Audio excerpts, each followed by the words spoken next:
Ron Allen, again, outside this courthouse here in New York City. And Ron, you were able to provide a bit of color from inside the courtroom a few moments ago. What more do we know about what went on inside that courtroom?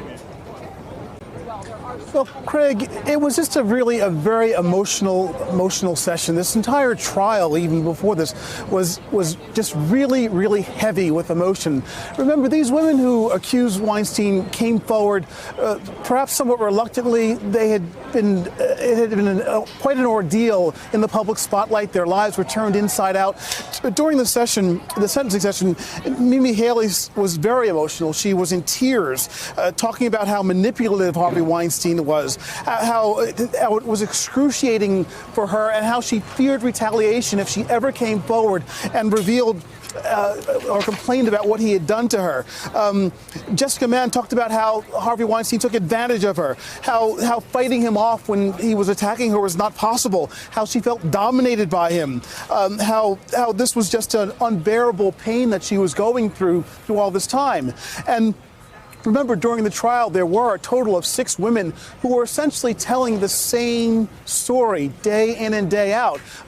You talk about how, of course, the judge heard all of this, and it's almost impossible not to be affected by that, I would think, as just a human being.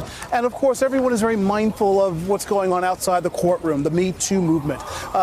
During the hearing, Weinstein's defense attorneys made a point of saying to the judge, please just look at what's happening here. The same thing they said to the jury. Look at what's happening, the evidence before you.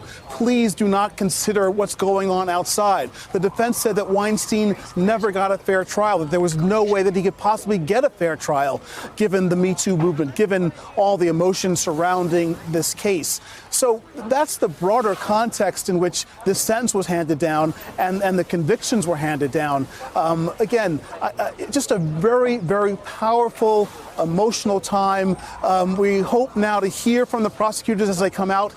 Cy Vance, the prosecutor, the head of the DA's office here, had said that this was a turning point. This was a seminal moment in the history, he hoped, of prosecuting sex crimes. Of course, across the country, prosecutors are looking at this. The women's movement, the Me Too movement, not just women, of course, but men as well, are looking to this case to really send a message that women's voices, victims' voices, will be heard and will be believed in courtrooms. That's the hope that so many have expressed in the wake of this trial, and we'll see how that happens going forward. Hey there, I'm Chris Hayes from MSNBC. Thanks for watching MSNBC on YouTube. If you want to keep up to date with the videos we're putting out, you can click subscribe just below me or click over on this list to see lots of other great videos.